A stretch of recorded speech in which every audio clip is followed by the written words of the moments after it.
Assalamualaikum warahmatullahi wabarakatuh. Waalaikumsalam warahmatullahi wabarakatuh.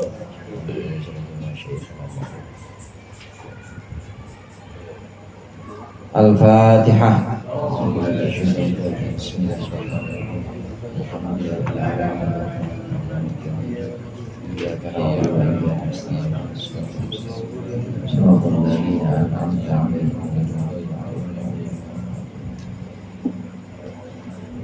Alhamdulillahi jalla wa ala, wassalatu wassalamu ala sayyidina Muhammadin alladhi ikhtasallahu bihi fadaila wa ala alihi wa ashabihi alladhina nalu darajatil ula, amma ba'du. Fa inna asdaqal hadithi kitabullah wa khairul hadi hadi Muhammadin sallallahu alaihi wasallam wa syarrul umuri muhdatsatuha wa kullu muhdatsatin bid'ah wa kullu bid'atin dhalalah. Para ustadz, para hujjaj, bapak-bapak, ibu-ibu, hadirin hadirat sekalian, jamaah Majelis Ta'lim Al-Hidayah yang dirahmati oleh Allah dan yang berbahagia. Alhamdulillah malam hari ini kita berkumpul kembali melanjutkan pengajian rutin kita, ngaji kitab Bidayatul Hidayah. Mudah-mudahan apa yang tadi sudah dibaca dan apa yang akan kita baca menjadi ilmu yang bermanfaat. Amin ya rabbal alamin. Lanjutkan pembahasan tentang perjalanan amal ibadah seseorang yang harus diseleksi melalui langit pertama, seleksi langit kedua, sampai seleksi langit ketujuh. Kemudian di langit ketujuh sudah lolos semuanya, harus Allah sendiri yang menyeleksi. Allah maha mengetahui hati hamba-hambanya.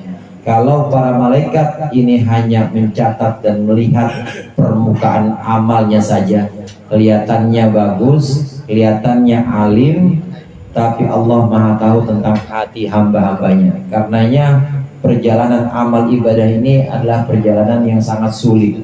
Sampai di sini Mu'adz bin Jabal yang menerima nasihat dari Rasulullah nangis merasa sulit sekali untuk bisa diterima amal ibadah mulai dari langit pertama sampai di sisi Allah, ini sangat sulit. Mu'adz bin Jabal kemudian nangis dan Rasulullah meyakinkan Mu'adz, ikuti saya dalam keyakinan, artinya berserah dirilah kepada Allah, artinya pasrahlah kepada Allah dan yakinlah bahwa Allah akan menolong kita. Kalau Allah sudah diserahi urusan kita, artinya kita sudah pasrah, kita udah nggak bisa apa-apa, insya Allah nanti yang ambil alih Allah, bapak-bapak. Kalau kita udah merasa la haula wala quwata illa billah, ya Allah saya nggak bisa menjauhi maksiat, saya nggak bisa melaksanakan ibadah kecuali Engkau yang nuntun. Kalau kita udah pasrah seperti itu, Allah yang ambil alih. Beda sama orang yang dari awal udah merasa saya bisa ya Allah, saya mah ibadahnya bisa, namanya ngaji dari kecil. Menjauhi maksiat itu mah emang udah turunan saya mah. Saya kan turunan kiai, udah menjauhi maksiat. Kalau dari awal udah merasa bisa, maka Allah akan berlepas tangan. Ya udah jalan sendirian ya. Nah begitu jalan sendirian bingung nanti kita. Jangan seperti itu. Karenanya dari awal kita harus benar-benar pasrah, merasa tidak ada upaya, tidak ada kekuatan kecuali Allah yang bimbing kita. Mu'adz bin Jabal ini kemudian diberikan nasihat oleh Rasulullah agar tenang, nangisnya berhenti. Kemudian dilanjutkan di sini yang akan kita baca, yaitu tentang an-nasyitati nashta. An-nasyitati nashta, apa itu an-nasyitati nashta? Maka ditanya Mu'adz bin Jabal, karena amal ibadah yang tidak diterima oleh Allah ini nanti dilemparkan ke pemiliknya. Bukan hanya itu, nanti pemiliknya ketika amal ibadahnya ditimbang ternyata banyakan dosanya, banyak riya, banyak ujub, kasar sama orang, dikit-dikit nendang, dikit-dikit gaplok. Orang sini mah nggak ada ya? Ada, orang jauh sono. Nah yang seperti itu nanti di akhirat bukan cuma digaplok, bukan cuma ditendang, tapi dicabik-cabik oleh anjing neraka. Sampai di situ pembahasan kita kemarin. Sampai wala tumazziqin nas fatumazziquka kilabun nar yaumal qiyamah. Jangan engkau cabik-cabik jangan engkau lukai manusia, maka nanti anjing-anjing neraka akan melukai engkau wahai Mu'adz. Ini pesannya juga buat kita tentunya. Jangan kita bikin orang menderita, jangan kita bikin orang ini sakit karena kita. Ulah kita jangan kita mencabik-cabik orang, maka nanti di akhirat itu anjing neraka akan mencabik-cabik kita. Naudzubillah. Oleh karenanya dilanjutkan di sini, qala Allah Ta'ala, Allah Subhanahu wa taala berfirman, wan nasyitati nashta. Wan nasyitati nashta, demi yang mencabik-cabik, nashton dengan sesungguhnya mencabik, demi sesuatu yang mencabik-cabik. Hal tadri ma hunna ya Mu'adz, wahai Mu'adz, apakah engkau tahu siapa itu, apa itu yang mencabik-cabik dalam ayat yang dimaksud? Qultu, maka aku berkata, Mu'adz menjawab, ma hiya bi abi anta wa ummi ya Rasulullah. Apa itu ya Rasulullah? Bi abi anta wa ummi. Bi abi, bapakku, wa ummi, ibuku, anta, engkaulah yang menebus. Orang Arab itu biasa hadirin kalau pada orang yang mulia kemudian ditanya menyatakan sesuatu bahwa saya nggak tahu misalnya, atau menyatakan sesuatu bahwa engkau yang aku muliakan, ini nanti diawali dengan bi abi anta wa ummi. Maksudnya, ya Rasulullah, engkaulah seluruhnya yang aku jadikan sebagai penyelamat untuk diriku dan juga untuk orang tuaku. Itu bahasanya bi abi anta wa ummi. Kalau ditakdirkan bi abi anta wa ummi, itu artinya bi abi wa ummi anta muftin. Engkau ya Rasulullah yang menyelamatkan aku, menyelamatkan bapak dan ibuku. Itu maksudnya penghargaan dan juga satu takzim kepada Rasulullah. Bi abi anta wa ummi. Aku enggak tahu ya Rasulullah, untuk bapakku, keselamatanku dan keselamatan bapak ibuku, engkaulah yang lebih tahu. Apa itu an-nasyitat? Apa itu yang mencabik-cabik di sana? Kemudian Rasulullah menjawab, menjawab Rasulullah, kilabun finnari tanshutul lahma minal ammi. Yang dimaksud dengan an-nasyitat, sesuatu yang mencabik-cabik, yaitu kilabun, anjing-anjing, finnari, di neraka, tanshutul lahma minal ammi, yang mencabik daging dari tulangnya. Digigit, bukan cuma digigit, habis digigit ditarik, itu namanya dicabik-cabik. Dicabik-cabik oleh anjing neraka. Orang yang kasar, orang yang pada manusia dikit-dikit bain tangan, dikit-dikit banting, dikit-dikit segala macam, ini nanti di neraka juga akan dicabik-cabik. Bukan oleh korbannya, bukan. Korbannya mungkin udah masuk surga duluan. Korban yang dirugikan saking sabarnya nggak pernah ngelawan, mungkin udah masuk surga duluan. Tapi pelakunya yang suka mukulin orang, yang suka rendahin orang, nampar, nabok, ini nanti di neraka. Yang mengeksekusi itu anjing-anjing neraka. Digigit dagingnya sampai tulangnya kelihatan, gigit lagi sampai tulangnya kelihatan. Nanti udah selesai begitu, Allah bikin lagi daging baru, digigit lagi sampai habis lagi, bikin lagi daging baru. Ini untuk orang-orang kafir, saudara. Orang-orang kafir itu khalidina fiha, selamanya kekal di neraka dan selamanya akan merasakan siksaan itu. Ketika kulit-kulitnya sudah hancur, semuanya sudah berantakan, kelihatan tulang lutut belulangnya, kemudian hancur juga tulang belulangnya, dibikin yang baru lagi supaya nggak ada istirahatnya, nggak ada pre istilahnya, tanggal merah dulu istirahat, azabnya nggak ada, terus azabnya untuk orang-orang kafir. Untuk orang-orang Islam yang di hatinya masih ada keimanan ketika di dunia, kalaupun mampir di neraka ya sama juga. Cuma setelah dibikinkan daging baru udah nggak berasa, saudara. Udah nggak berasa. Jadi dibuatkan daging baru, kemudian disiksa lagi, cuma udah nggak berasa, udah baal. Tapi samping-sampingnya masih ngelihat yang begituan.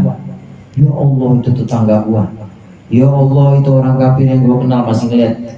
Jadi kira-kira udah nggak berasa, udah mati rasa, udah nggak merasakan siksa-siksa yang sebelumnya, tapi masih nunggu diangkat. Kira-kira begitu. Enak nggak tuh kira-kira begitu? Tetap agak enak. Tetap enak, tapi mendingan dibanding dibikinin kulit baru, dibikinin tulang baru, disiksa lagi tapi masih berasa. Nah, kalau orang-orang beriman, menurut sebagian pendapat ulama, ini walaupun masih disiksa atau dibuatkan lagi kulit baru, tapi udah nggak berasa lagi. Sambil nunggu, ada yang nunggunya sehari, nunggunya 2 hari, ada sehari itu 1000 tahun. Wa inna yawman inda rabbika ka alfi sanatin mimma ta'udun. Sesungguhnya 1 hari di sisi Allah itu seperti 1000 tahun hitungan manusia. Iya, hitungan dunia 1000 tahun. Sekarang aja baru 2025 ya. Baru 2 hari. Belum. Udah 2 hari sih Haji. Baru 2025. 2 hari sejak kelahiran Nabi Isa. Karena Masehi itu dihitung dari lahirnya Nabi Isa. Miladi istilahnya Arab. Milad itu kan kelahiran Nabi Isa. Ini untuk orang-orang yang suka berbuat kasar, yang mencabik-cabik manusia, mencabik-cabik temannya sendiri atau mencabik orang lain, maka nanti di neraka akan dicabik-cabik oleh anjing neraka, digigit sampai copot itu dagingnya, kemudian kelihatan tulangnya. Qultu, aku berkata, bi abi anta wa ummi ya Rasulullah, ayah dan ibuku engkau yang menyelamatkan wahai Rasulullah. Ya Rasulullah, man yutiqu hadhil khisal, siapa yang kuat dengan perlakuan seperti ini, siapa yang kuat dengan keadaan yang seperti ini, wa man yanju minha, dan siapa yang bisa selamat dari ini semuanya. Susah banget ya Rasulullah, gimana bisa bebas dari ujub, gimana bisa bebas amal ibadah dari riya, gimana bisa bebas dari bangga, gimana bisa bebas dari takabur. Susah banget melaksanakan ini. Gimana bisa bebas dari tidak menyakiti orang lain, gimana bisa bebas dari hasud atau dengki. Sulit sekali Allah. Gimana bisa bebas dari pandangan Allah yang maha tahu tentang isi hati kita yang paling dalam. Sulit sekali ya Rasulullah. Gimana, mana ada yang bisa selamat, mana ada yang bisa selamat kecuali Mas Selamat. Mas Selamat insya Allah selamat. Dia mah di dunia namanya, di akhirat juga insya Allah.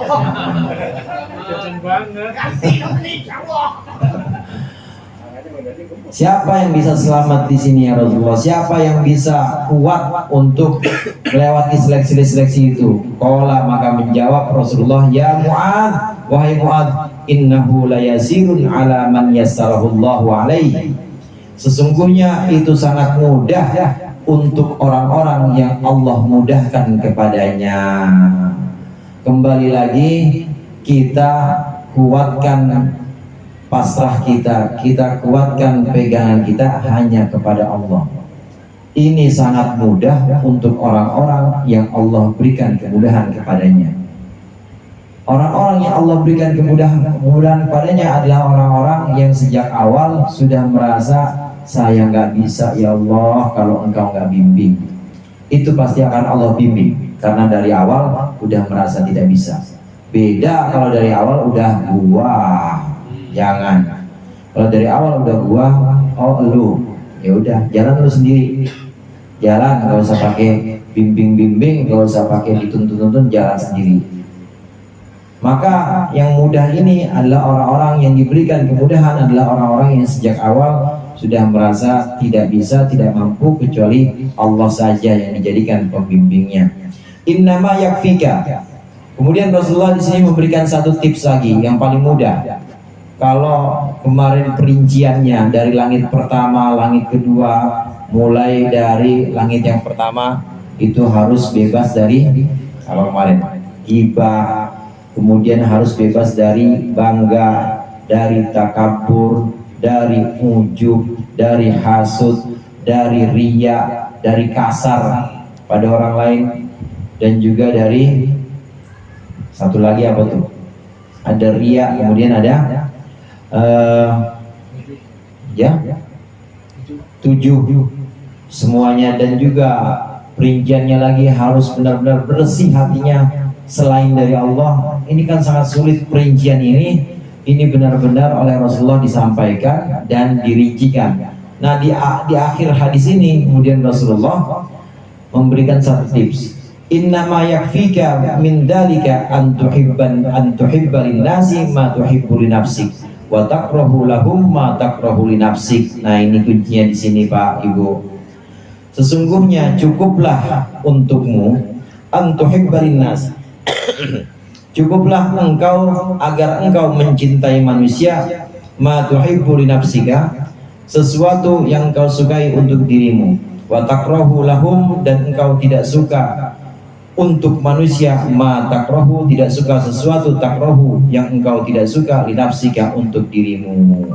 Fa idzan anta ya Mu'adz qad salimta, maka kalau sudah begitu wahai Mu'adz, engkau sudah selamat. Ini kuncinya kalau kita mau amal ibadah diterima oleh Allah, lolos seleksi 1 langit sampai langit ke-7, demikian juga lolos seleksi dari pengawasan Allah.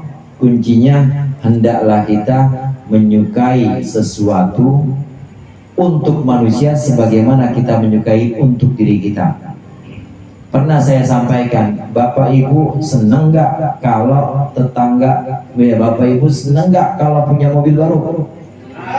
Seneng, maka tetangga punya mobil baru harus seneng juga. Seneng nggak Bapak Ibu kalau punya kontrakan baru? Maka kalau ada tetangganya baru bangun kontrakan harus seneng juga. Seneng nggak kalau punya anak-anak semuanya jadi orang, bapaknya orang, ibunya orang? Seneng nggak? Maka kalau ada tetangga punya anak, anaknya jadi orang harus seneng juga. Itu namanya menyukai untuk orang lain sebagaimana kita menyukai untuk diri kita sendiri.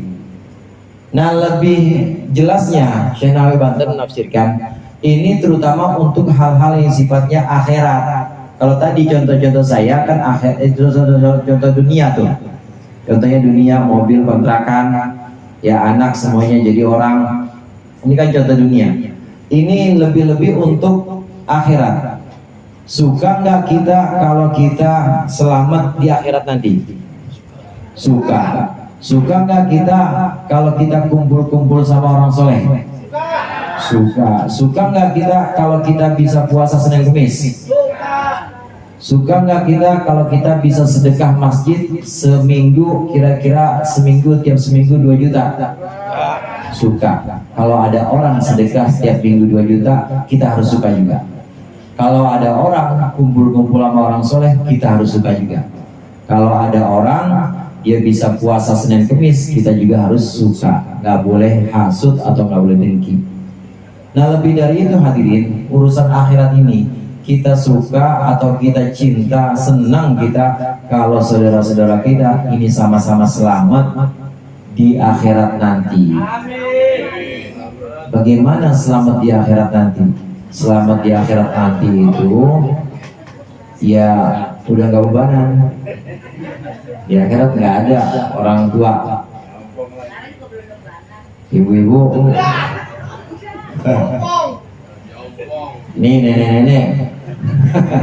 Di akhirat nggak ada nenek-nenek, nggak ada yang masuk surga nenek-nenek.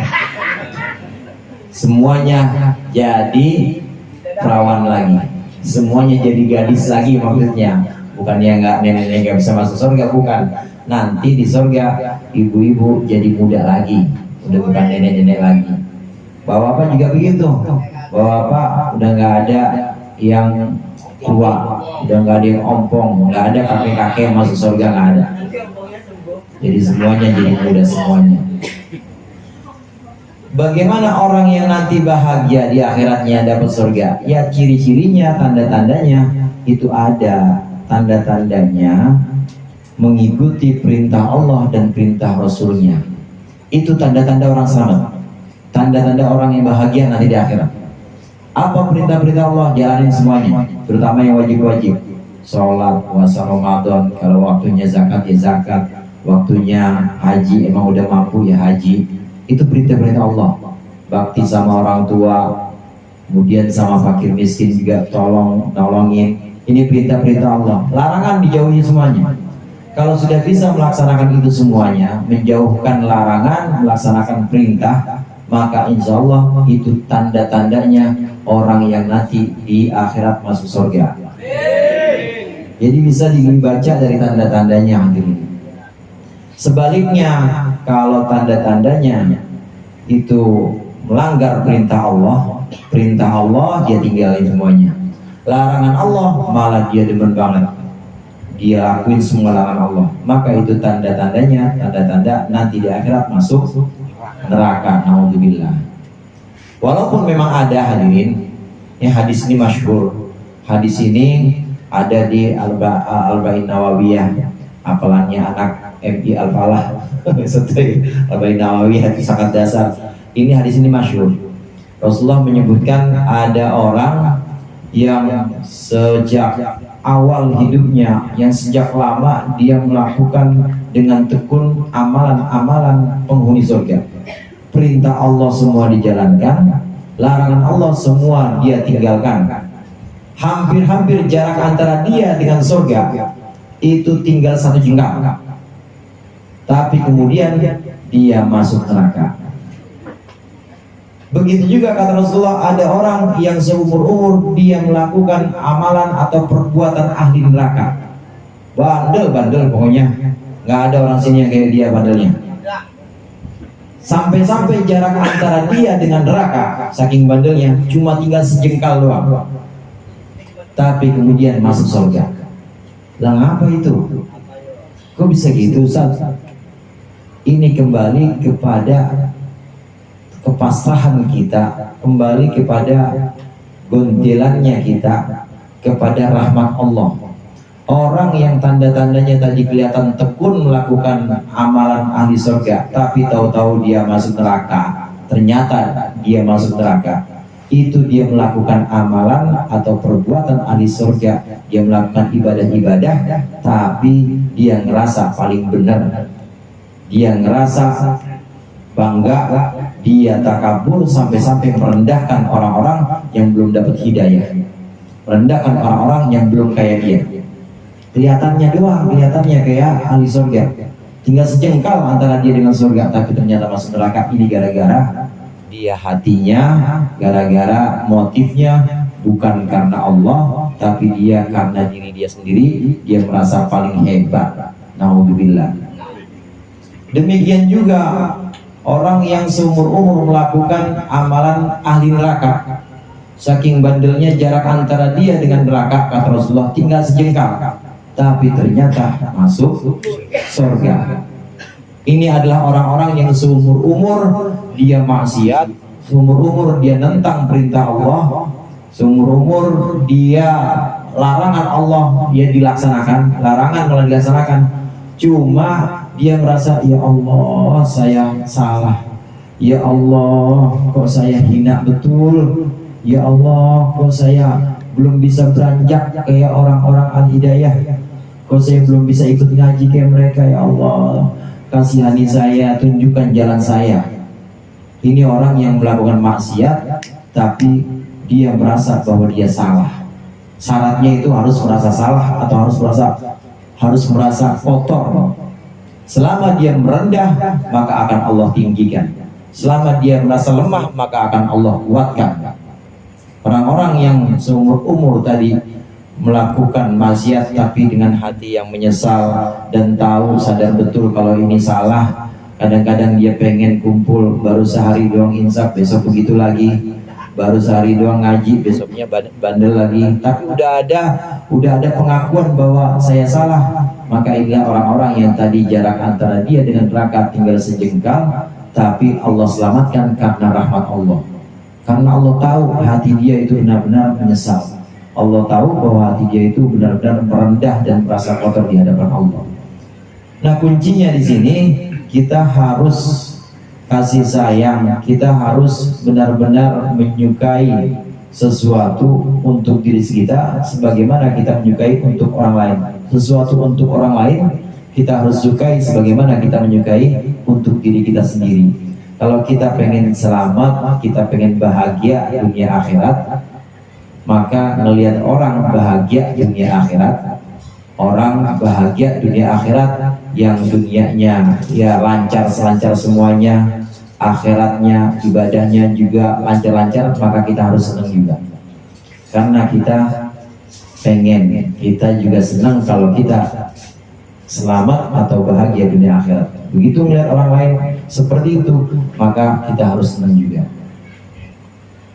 Nah, wa takrahu linnasi wa takrahu lahum ma takrahu li nafsik. Demikian juga engkau harus tidak suka. Engkau harus tidak suka dengan sesuatu untuk manusia sebagaimana engkau tidak suka untuk dirimu sendiri. Kira-kira kita suka nggak lapar tiap hari nggak ada makanan? Nggak suka. Maka ngelihat orang lapar pasti kita nggak suka. Artinya kita langsung kasih makan aja, gak usah disuruh kerja dulu, makan dulu. Nanti kalau udah makan gampang nyuruhnya.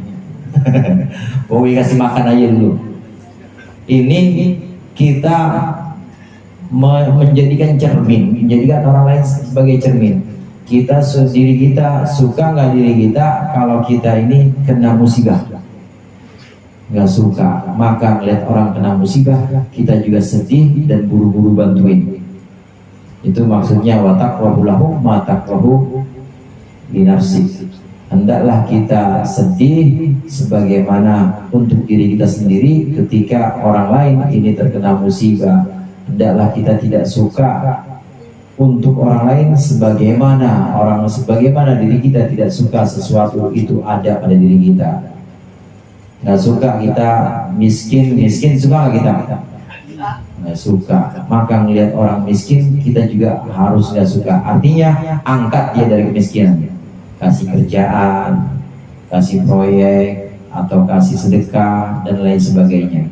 Kuncinya disampaikan oleh Rasulullah ini di bagian akhir dari hadis ini. Hendaklah kita saling mencintai karena Allah. Maksudnya kita mencintai atau menyukai, kita harus suka orang lain dapat sesuatu sebagaimana kita suka kita dapat sesuatu itu. Benci karena Allah juga maksudnya kita benci atau tidak suka orang lain dapat sesuatu yang menyulitkan dia sebagaimana kita nggak suka kalau kita dapat kesulitan itu. Harus seperti itu kuncinya. Kemudian faidan, kalau sudah begitu insya Allah kita termasuk orang yang selamat. Amin. Qala Khalid bin Ma'dan, fama ra'aitu ahadan aktsara tilawatan lil Qur'an al-'azim min Mu'adz di hadzal haditsil 'azim. Maka kata yang menerima nasihat ini dari Mu'adz, namanya Khalid bin Ma'dan. Khalid bin Ma'dan menerima dari Mu'adz. Mu'adz cerita langsung ini nasihat Rasulullah. Maka Khalid bin Ma'dan kemudian bilang, maka setelah aku mendengar ini, aku tidak pernah melihat satu orang pun yang paling banyak baca Al-Qur'annya kecuali Mu'adz bin Jabal. Saking benar-benar hadis ini menancap dalam hatinya. Hadis ini, cerita atau nasihat dari Rasulullah ini benar-benar punya efek yang mendalam kepada Mu'adz bin Jabal, sehingga Mu'adz bin Jabal menjadi orang yang paling banyak baca Al-Qur'an. Fata'ammal ayyuhar raghibu fil ilm hadhil hisal. Maka orang-orang yang suka ilmu pengetahuan, orang-orang yang demen ngaji, maka hendaklah merenungkan semua keadaan-keadaan ini. Hendaklah kita renungkan nasihat-nasihat kemarin. Gak boleh kita ujub, gak boleh kita riya, gak boleh kita bangga, gak boleh kita takabur, gak boleh kita kasar, gak boleh kita dengki, gak boleh kita mengharapkan selain Allah, harus karena Allah. Nah selain itu kuncinya yang paling gampang, hendaklah kita saling mencintai. Seneng banget ketemu sama teman-teman pengajian, karena insya Allah ini yang bareng-bareng dapat surga nanti. Begitu melihat orang yang gak ngaji, ini juga kita jangan sinis, tapi kita sayang sama dia. Ya Allah, dalam hati kita, mudah-mudahan bisa jadi teman nanti sama-sama ke surga. Mau ngajinya di mana ke dia, tapi mudah-mudahan dia bisa ikut ngaji dan dia bisa sama-sama ke surga bareng-bareng sama jamaah al-hidayah. Melihat orang yang belum sholat juga begitu. Lihat orang yang belum sholat kita juga harus sayang. Jangan sinis tapi harus sayang. Sayang, kenapa? Kasihan. Saya pengen dia juga bisa selamat kayak saya. Dia juga bisa menjalankan perintah-perintah Allah karena nanti bisa bareng-bareng kumpul di surga dan selamat dari neraka juga bareng-bareng. Itu namanya mencintai karena Allah dan membenci karena Allah. Ini hadis sangat dianjurkan, atau ini hadis merupakan pesan yang sangat penting untuk orang-orang yang mencari ilmu. Ar-raghibu fil ilm, orang-orang yang ngaji, jamaah majelis taklim atau para santri, terutama para ustadz, supaya guru-guru atau para ustadz ini benar-benar lillahi ta'ala. Nggak boleh karena pandangan orang atau riya, nggak boleh karena merasa paling pintar, nggak boleh karena bangga cuma saya doang kayaknya yang bisa baca kitab, nggak boleh, yang lain mah nggak bisa, nggak boleh. Ini hadis sangat penting untuk orang-orang yang menuntut ilmu, baik yang belajar maupun yang ngajar. Yang ngajar biasanya paling banyak auditnya, paling banyak ya. Kalau masuk nerakanya mah tahu duluan yang mana. Tergantung ya, mudah-mudahan kita sama-sama masuk surga semua. Amin ya rabbal alamin. Mudah-mudahan bermanfaat. Dikurangi saya mohon maaf. Wallahul muwaffiq ila aqwamit thoriq. Assalamualaikum warahmatullahi wabarakatuh.